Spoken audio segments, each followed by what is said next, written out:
होली मिलन के बहाने बेटे की एंट्री। वैसे बालाघाट में नई नहीं है ये बात, ये हो चुकी है पुरानी।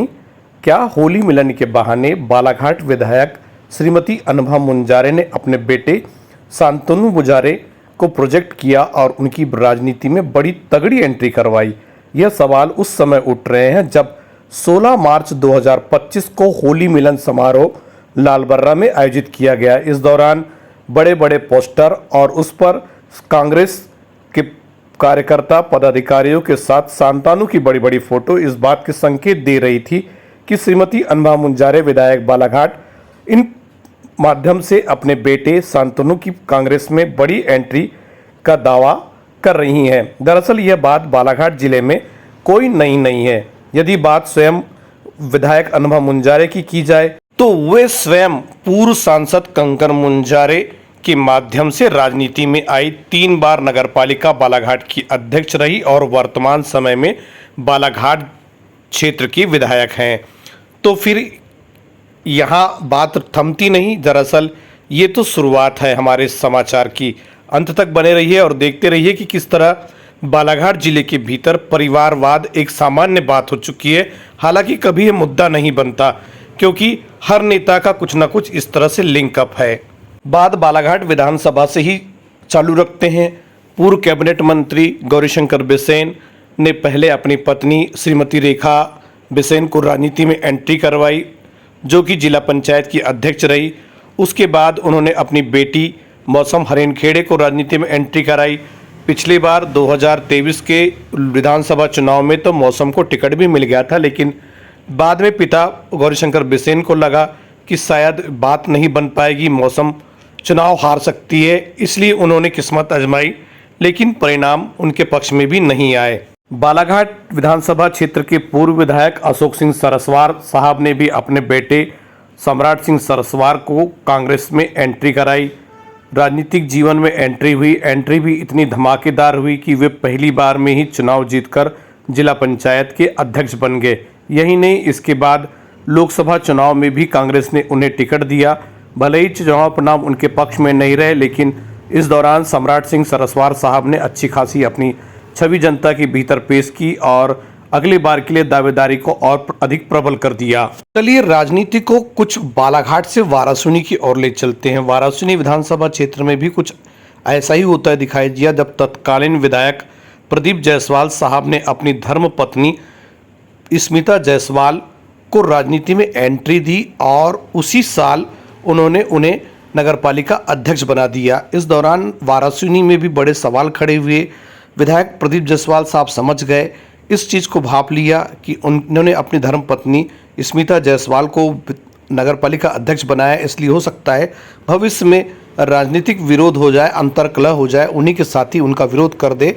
इस बात को देखते हुए उन्होंने अगली बार स्मिता जायसवाल को अध्यक्ष पद नहीं बनाया, जबकि वे चाहते तो लगातार स्मिता जायसवाल को दूसरी बार भी अध्यक्ष बना सकते थे। वाराणसी से चलते हैं कटंगी की ओर। हालांकि वाराणसी और कटंगी की बात इसलिए हम साथ में कर रहे हैं क्योंकि बात है यहाँ पर बालाघाट जिले के 2 विधानसभा क्षेत्र के विधायक वाराणसी और कटंगी और एक बार सांसद रह चुके केडी देशमुख साहब की। केडी देशमुख साहब 2 विधानसभा से विधायक रहते हैं और फिर बालाघाट जिले के सांसद बन जाते हैं। तो वे भी चाहते हैं कि भाई उनके पुत्र का भी कैरियर राजनीति में बेहतर हो जाए। फिर क्या था, वे भी हाथ पैर लगाते हैं। पहली बार तो अपने बेटे की एंट्री ग्राम पंचायत की राजनीति से करवाते हैं और उन्हें वे बालाघाट जिला पंचायत का सदस्य बनाकर पहुंचा देते हैं। दूसरी बार विधानसभा चुनाव के लिए टिकट की दावेदारी करवाते हैं, लेकिन सब कुछ बोलते हैं ना कि मन के मुताबिक नहीं होता और विक्रम देशमुख पुत्र केडी देशमुख पूर्व सांसद को टिकट नहीं मिल पाती। चलिए अब बात करते हैं बालाघाट जिले की लांजी विधानसभा क्षेत्र की। इस विधानसभा क्षेत्र में भी अपने परिवार के जनों को आगे लाने का सिलसिला जारी रहा है। पूर्व कैबिनेट मंत्री रह चुके मध्य प्रदेश शासन के स्वर्गीय दिलीप भटेरे साहब की मृत्यु के उपरांत ही कहे उनकी पत्नी ने किस्मत आजमाई। हालांकि उन्हें सफलता नहीं मिली, लेकिन उसके बाद उनके पुत्र रमेश भटेरे चुनावी समर में सामने आए और वे लांजी के पूर्व विधायक बने। इस रेस में कुछ लोग और शामिल हैं, जिसमें पूर्व की किरनापुर विधानसभा क्षेत्र से विधायक और मध्य प्रदेश शासन में कैबिनेट मंत्री रह चुके, नक्सल घटना के दौरान उनकी मृत्यु हो चुकी स्वर्गीय लिखीराम कावरे, कैबिनेट मंत्री पूर्व मध्य प्रदेश शासन की मृत्यु के उपरांत उनकी पत्नी पुष्पलता कावरे ने चुनावी समर में कदम रखा। तत्कालीन किरनापुर विधानसभा क्षेत्र की जनता ने उन्हें हाथों हाथ लिया और विधायक बनाया। जब पुत्री थोड़ी बड़ी हुई और चुनाव लड़ने के काबिल हुई तो पुष्पलता कावरे ने अपनी बागडोर अपनी पुत्री सुश्री हिना कावरे को दे दी। हिना कावरे भी इस क्षेत्र का प्रतिनिधित्व करते हुए विधानसभा भोपाल तक पहुंची। बात यदि परसवाड़ा क्षेत्र की जाए तो वर्तमान समय में भारतीय जनता पार्टी के जिला अध्यक्ष रामकिशोर कावरे साहब परसवाड़ा क्षेत्र के विधायक रहे।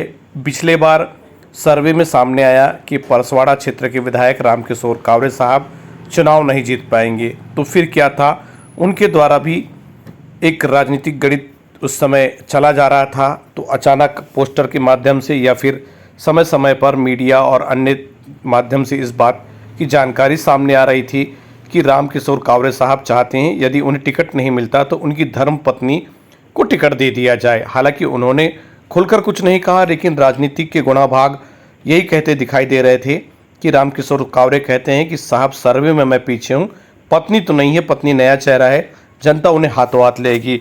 लेकिन भारतीय जनता पार्टी ने ऐसा समझा नहीं और बाद में टिकट उन्हें दे दिया। हालांकि चुनाव परिणाम उनके पक्ष में नहीं रहे। हालांकि इस दौड़ में वर्तमान विधायक मधु भगत साहब भी पीछे नहीं है। वे भी चाहते हैं कि किसी न किसी तरह उनके पुत्र सौमिल भगत की राजनीति में एंट्री हो। इसके लिए वे लगातार प्रयासरत रहते हैं। यही नहीं, सौमिल भी क्षेत्र की जनता के साथ मिलते हैं, लगातार क्षेत्र का दौरा करते हैं और क्षेत्र की जनता के साथ संपर्क में बने रहते हैं, जिससे समझ में आता है कि भविष्य में मधु भगत साहब भी चाहते हैं कि उनके उत्तराधिकारी के तौर पर उनके पुत्र सौमिल भगत सामने खड़े रहे। बात यदि बैहर विधानसभा की जाए तो यहाँ पर देश के पहले आम चुनाव 1952 से लेकर अब तक उइके परिवार और नेताम परिवार का कब्जा रहा है। पहले दोनों उइके और नेताम सीनियर आमने सामने रहते हैं। डॉक्टर सुधनवा सिंह नेताम और मध्य प्रदेश शासन के पूर्व कैबिनेट मंत्री गणपत सिंह उइके साहब विधायक बनते हैं। उसके बाद इनके पुत्रों की बारी आती है तो फिर संजय उइके और भगत सिंह नेताम आमने सामने होते हैं और दोनों विधायक रहते हैं। वर्तमान समय में संजय उइके साहब बैहर विधानसभा क्षेत्र के विधायक हैं। उनकी एंट्री नगर पालिका परिषद मलाजखंड के माध्यम से हुई थी। यही नहीं, वर्तमान में संजय उइके साहब जिला कांग्रेस कमेटी बालाघाट के अध्यक्ष भी हैं। बात यदि वर्तमान सांसद भारती पारदी की जाए तो वे भी एक राजनीतिक परिवार से है। उनके परिवार से पूर्व में सांसद रह चुके स्वर्गीय भोलाराम पारदी साहब सांसद रहे हैं। बाद में हालांकि लंबा गैप रहा। इस बीच भारती पारदी ने काफ़ी संघर्ष किया। वे जिला पंचायत के सदस्य निर्वाचित हुई, उसके बाद वार्ड नंबर 22 के पार्षद निर्वाचित हुई। उसके बाद उनका संघर्ष भारतीय जनता पार्टी ने देखा और उन्हें बीते चुनाव में टिकट दिया और वे सांसद बन गई। लेकिन सांसद बनते तक का सफ़र यदि कहा जाए तो कहीं ना कहीं स्वर्गीय भोलाराम पारदी साहब का नाम उनके साथ जुड़ा हुआ था और राजनीति के बड़े परिवार से वे भी आती हैं। जब बालाघाट में परिवार को सामने लाने की परंपरा रही है तो फिर बालाघाट विधायक श्रीमती अनबा मुंजारे क्यों पीछे रहे। होली मिलन समारोह के माध्यम ही सही, लेकिन पोस्टर में जिस तरह से बेटे सांतानु की फोटो दिखाई दी तो कार्यक्रम में उपस्थित जनों ने इस बात की चर्चा की, क्या सांतानु अगला चुनाव लड़ते हुए दिखाई देंगे?